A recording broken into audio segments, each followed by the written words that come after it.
Hi friends, இன்னைக்கு ரவை பாயாசம் எப்படி செய்யறதுன்னு பார்க்கலாம். ஃபர்ஸ்ட் ஒரு பாத்திரத்துல நான் 2 டேபிள் ஸ்பூன் அளவுக்கு நெய் ஊத்திக்கிறேன்.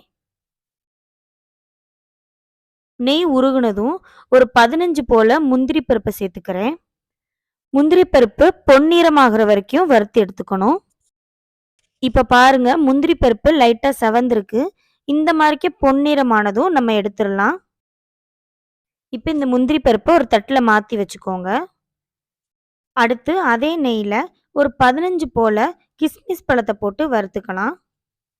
கிஸ்மிஸ் பழம் நல்லா பொஃப்னு வர வரைக்கும் வறுத்துக்கணும். இந்த மாதிரி பொஃப்னு ஊதுனதும் நம்ம ஒரு தட்டுல மாத்திக்கலாம்.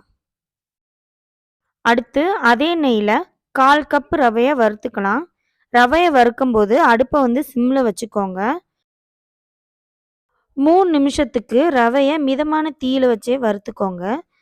ரவை வந்து கரிஞ்சிடக்கூடாது. லைட்டாக கலர் மாறினா போதும். 3 நிமிஷத்துக்கு அப்புறம் ரவையை நல்லா வறுத்தாச்சு. இப்போ நம்ம ஒரு தட்டில் மாற்றிக்கலாம். அடுத்து நம்ம அதே பேனில் 1/2 லிட்டர் அளவுக்கு காய்ச்சாத பால் எடுத்துக்கிறேன். 1/4 கப் ரவைக்கு 1/2 லிட்டர் பால் கரெக்டாக இருக்கும். பால் இந்த மாதிரிக்கே கொதிச்சு வந்ததும் நான் 5 ஏலக்காவை லைட்டாக இடித்து சேர்த்துக்கிறேன். பால் நல்லா கொதிச்சு வந்துருச்சு. இப்போ நம்ம வறுத்து வச்சிருக்க ரவையை இது கூட சேர்த்து நல்லா கிளறி விட்டுக்கலாம். கட்டி எதுவும் இல்லாமல் கிளறி விட்டுக்கோங்க. ரவை வந்து இந்த பால்லையே வேகணும். உங்களுக்கு ரவை போடும்போது கட்டியாச்சு அப்படின்னா இனி கொஞ்சம் பால் இல்லைன்னா தண்ணி கூட ஊற்றிக்கோங்க. ரவை நல்லா வெந்ததும் நம்ம சீனி சேர்த்துக்கலாம்.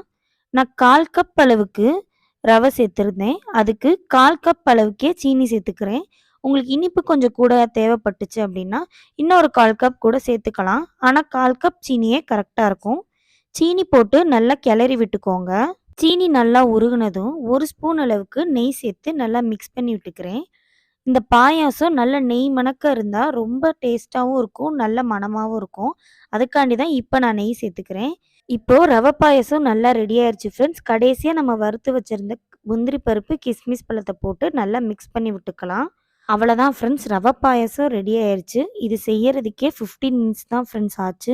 இன்ஸ்டண்ட்டாக நீங்கள் ஒரு ஸ்வீட் செய்யணும் அப்படின்னா டக்குன்னு இந்த ஸ்வீட் செய்யுங்க. குழந்தைங்களுக்கு ஈவினிங் டைமில் ஸ்நாக்ஸ் ஏதாச்சும் செஞ்சு தரணும் அப்படின்னாலும் டக்குன்னு இதை செஞ்சு கொடுங்க, விரும்பி சாப்பிடுவாங்க. இந்த ரெசிபி உங்களுக்கு பிடிச்சிருக்குன்னு நினைக்கிறேன். இந்த ரெசிபி உங்களுக்கு பிடிச்சிருந்துச்சுன்னா லைக் பண்ணுங்கள், ஷேர் பண்ணுங்கள்.